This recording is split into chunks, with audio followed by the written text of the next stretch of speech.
एक आदमी सवाल का मारा फिरा हमारे पास पहुंचा कि मौलाना, हमारे जहन में एक सवाल है, हमसे कुछ हमारे हिंदू दोस्त ऑफिस में करते हैं, ज़रा बताइए तो क्या सवाल है जी। सवाल ये है कि मुसलमान हज में जाता हज करने के लिए, मुसलमानों के लिए पवित्र स्थल हज है। आपके मुसलमान बहुत एतराज़ करते हैं कि हिंदू यहाँ पर महाकुंभ के मेले में क्यों जा रहा है। तो मुसलमान हज में जाता है तो हम महाकुंभ के मेले में जाते हैं। What is different between Mahakumbh and हज यात्रा, पिलग्रिमेज टू मक्का, क्या फ़र्क है ज़रा बताइए इसमें आप। हमने कहा कि ये तो महाकुंभ के बारे में गुरुओं से पूछिए, साधुओं से पूछिए, संतों से पूछिए। उन्होंने कहा कि हम पूछ चुके, हमें खबर नहीं दी गई, हमें मुकम्मल जानकारी नहीं दी गई। हमसे सिर्फ ये कहा जाता है कि महाकुंभ के मेले में जाएंगे, हमारे धार्मिक उपदेश है, हमारे ईश्वरीय उपदेश है। यानी ईश्वर ने कहा है कि कुंभ के मेले में जाओ, गंगा स्नान करो, तुम्हारे सारे पाप धुल जाएंगे। ये बताते हैं, क्या ये बात सही है?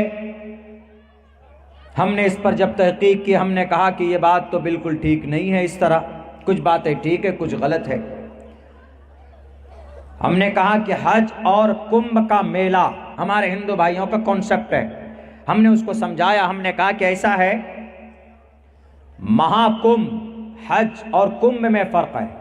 हज अल्लाह का ऑर्डर है। इस्लाम की बुनियाद 5 चीज़ों पर है, उनमें से एक हज है। बुनियल इस्लाम वाला खमसिन, शहादत अल्ला इलाहा इल्लल्लाह, अल्लाह को एक मानना, अकीमिस सलाह, नमाज कायम करना, वातुज़ ज़कात, ज़कात देना, वतिम्मुस सियाम, रोज़ा रखना, वतिम्मुल हज वल उम्रा, हज करना। ये 5 है। हमने कहा कि हज अल्लाह का ऑर्डर है। जिस मुसलमान पर जो शरीयत के मुताबिक प्रोसेस को फॉलो करेगा, उस पर हज फर्ज है। अल्लाह ने दौलत दी है, उसकी एक शर्त है, उस पर हज फर्ज है। नहीं करेगा तो गुनहगार होगा। हज हर एक मुसलमान पर फर्ज नहीं, दौलतमंद पर है, उसका एक निसाब है, उसका एक टारगेट है। हज अल्लाह का फरमान है और हज करने कोई मुसलमान जाता है। अगर कोई सीएम चला जाए या कोई एमपी एमएलए चला जाए हज करने के लिए, तो उसके लिए कोई वीआईपी निज़ाम नहीं होता है, बल्कि हज करने जाएगा, वहाँ का मिनिस्टर भी अगर हज करेगा तो उसके लिए मिना में भी, अरफात में भी, मुज़दलिफा में भी, तवाफ में भी कोई अलग से लाइन नहीं बनाई जाती।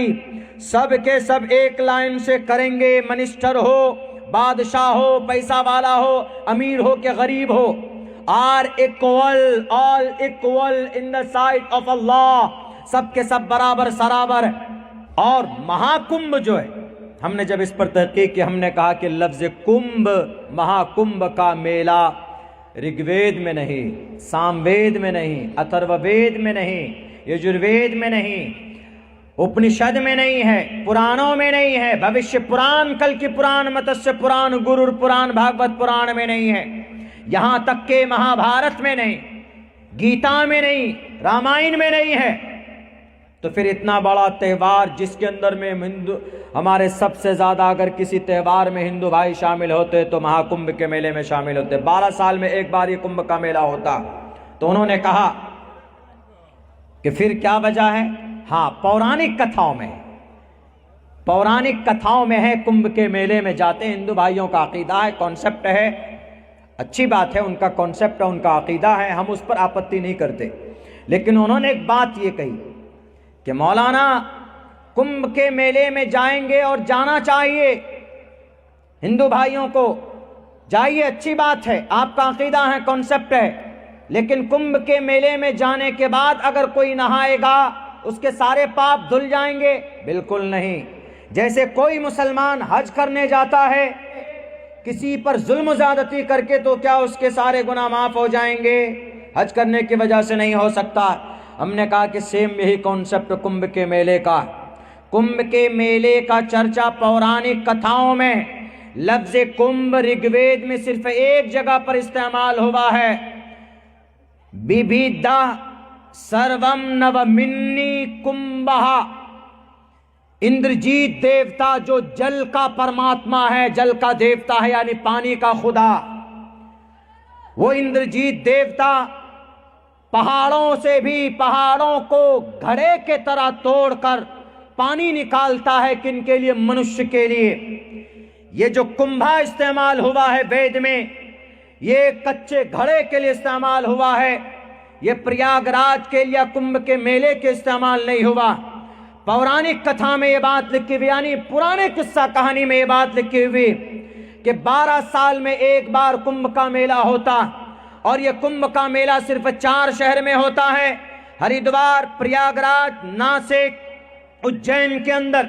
चूंकि अमृत जल बड़ा लंबा चौड़ा वाकया, उधर नहीं जाऊंगा मैं, इसलिए कि वक्त काफी हो चुका।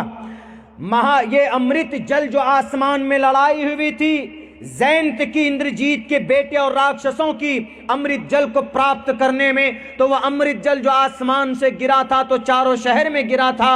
इन्हीं 4 शहर में कुंभ के मेले का आयोजन होता है, 5वें शहर में नहीं हो सकता। तो हिंदू भाइयों का अकीदा कि वो उस जो अमृत जल गिरा है तो वहां पर वो नहाएंगे गंगा में तो उनके पाप धुल जाएंगे।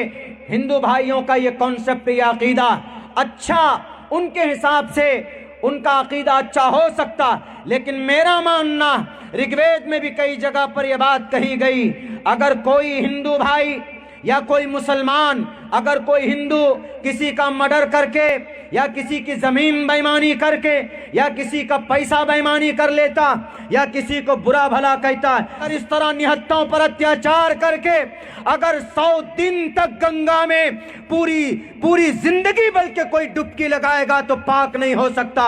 इसी तरीके पर अगर कोई मुसलमान किसी की जमीन को नाजायज तरीके पर हड़प कर लेता और अगर वो 70 मरतबा भी हज करके आएगा तो वो कभी भी हुकूकुल इबाद में कमी करने की वजह से वो कभी भी उसकी वो गलती अल्लाह माफ नहीं कर सकता।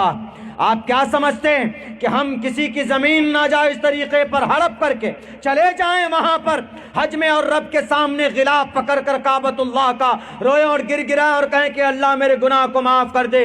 गदा भी नहीं।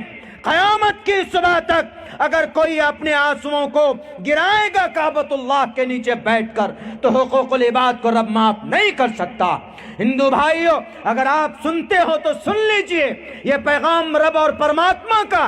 परमात्मा कहता है तुम्हारा अमल अच्छा होगा, किसी को अगर तुम तकलीफ नहीं दोगे, किसी पर जुल्म नहीं करोगे, नहीं करना चाहिए। अहिंसा सत्यम करोदस्तयागा शांतिरपैशुनम दया बुलेश्वलोलूप तवम हीरे चापलाम। श्रीमद् भगवत गीता कहती जुल्म नहीं होना चाहिए, झूठ नहीं बोलना चाहिए, सच बोलना चाहिए। तो क्या वो गंगा नहा ले या वो हज कर ले, कभी भी रब उसको माफ नहीं कर सकता, कभी भी नहीं कर सकता।